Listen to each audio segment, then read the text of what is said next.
Hello, my name is Lorne Brown. I'm the clinical director of Acubalance Wellness Center. We're located in Vancouver, British Columbia, Canada. And I'm a doctor of traditional Chinese medicine and a clinical hypnotherapist. And at Acubalance, we offer on-site acupuncture and laser acupuncture before and after embryo transfer. And we do this for the Olive Fertility Clinic here located in Vancouver. And we get lots of questions on transfer day. And I thought I would share one of the common questions on things to do and not to do, or things to avoid post-embryo transfer. Now, I want to remind you that please check in with your IVF team because if you have questions, if you need clarity, because research is always evolving. And so at the time of this recording, this is kind of the recommendations that many IVF clinics are suggesting. But with more research and more data being published in the future, these recommendations could change. So again, please follow the instructions that have been given to you by your IVF clinic. And if you need clarity or you have questions, follow up with them as well.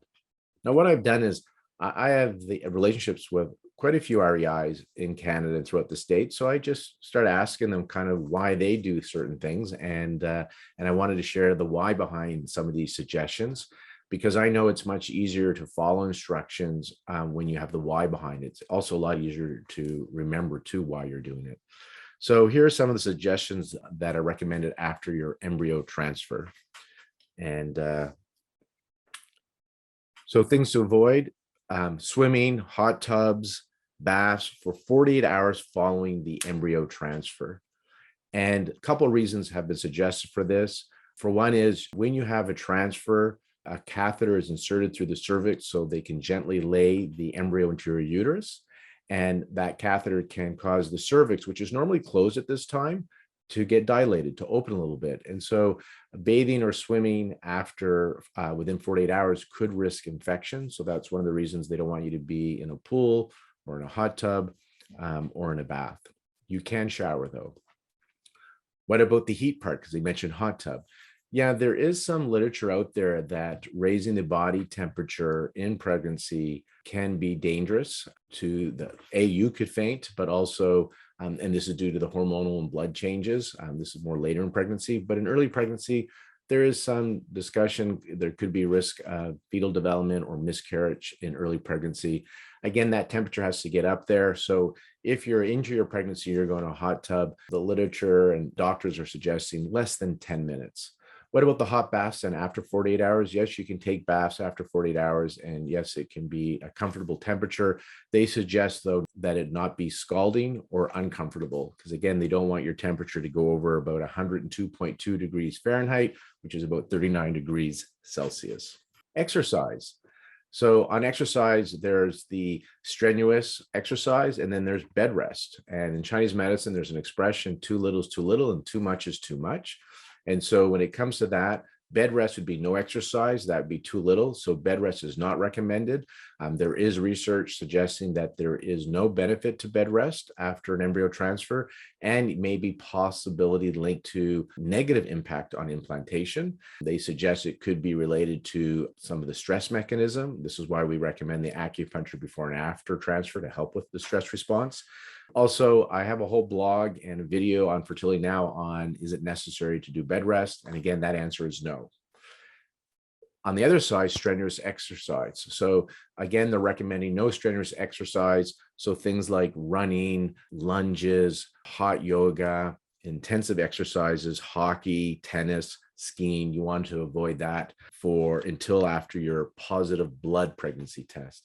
Some of the suggestions when I've asked nurses and doctors about this, one is they want the blood flow to your reproductive system. When you're over exercising, when you're strenuously exercising, then the blood and the resources are being diverted from your uterus to go to your major muscles during that exercise. So they want you to take it easy until that pregnancy test date. Other reasons, especially if this was a fresh cycle, so your ovaries get overstimulated, so they're larger than normal with all these corpus luteums that are maintaining in your ovaries after a retrieval. And again, you're having a fresh cycle. So like 5 days after that retrieval, you're having a transfer. Strenuous exercise with the weight of the ovaries being larger and heavier, there's risk of them getting contorted and torsions. And basically, there's risk of injury and pain. And so we don't want you to do that as well. So again, taking it easy. Another reason that strenuous exercise is recommended to be avoided until your positive pregnancy test is you're at higher risk of injury. You could unintentionally get a blow to the lower abdomen, which we do not want in any time during pregnancy.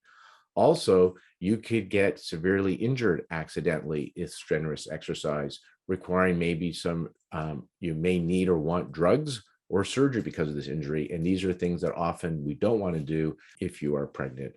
So again, these are reasonable suggestions. Even though the data, the research may not be very strong behind some of these suggestions, they're logical and reasonable in that the goal here is to help you establish that implantation for a healthy ongoing pregnancy. So since this pregnancy is precious in that it wasn't easy, didn't happen naturally. You actually had to put a lot of resources into becoming pregnant at this time, having this embryo transfer, meaning a lot of time, a lot of money, and for some, an emotional toll. These reasonable suggestions are just, again, to help establish the implantation and this ongoing pregnancy. So hopefully you're willing to do this for the next several days or weeks as suggested here. Intercourse or orgasms, avoid those as well until the fetal heartbeat is seen. And again, why behind this? Well, they don't want a spasming or irritable uterus. So again, they want to help allow that environment to establish that implantation. And intercourse could possibly introduce another risk of infection. So reasons why no intercourse or orgasm until after that fetal heartbeat is seen. And then check with your pharmacist or your team if you're going to start any new medications or supplements. So you can check with us at Acubalance about supplements. We'll run them by the fertility team regardless, but you should talk to your IVF team. And then do not take ibuprofen or naproxen. Again, the implantation process does require a little bit of inflammation in the body. And so they don't want you to shut that down and interfere with implantation as well. Again, a really good advice here is talk to your IVF team if you have any questions about supplements or drugs. Obviously, continue to take any of the medications that your clinic team has instructed you to do as part of the IVF process. Other things to do that can help support this implantation process. Well, there's acupuncture before and after embryo transfer. So you can contact us at acubalance.ca here in Vancouver if you have questions about that. Laughter. So things to help reduce stress, right? So laughter has been shown to be beneficial in some research in clowning studies. Meditation or guided meditation, again, and forms of hypnosis have been shown to be helpful. So that's why I like the guided meditations. For those that we see at Olive on site on their transfer day, we send you a post embryo transfer email where we give you these. We talk about the tips, things to avoid and things to do. And in it, we share with you several of the guided meditations that we like during this 2-week wait, as well as we talk about dietary tips as well, things to avoid and things to eat now that you have an embryo on board. And I have another blog and a Fertility Now video about diet in pregnancy and early pregnancy. Anyways, I hope this is helpful. If you have questions about how to optimize your fertility, whether you're trying to conceive naturally or you want support in an IVF process, or how we at Acubalance can support you in your IVF process leading up to your transfer day, please contact us. We appreciate your questions. I enjoy answering them here for you. And I want to wish you the best of luck if you have an IVF cycle coming up.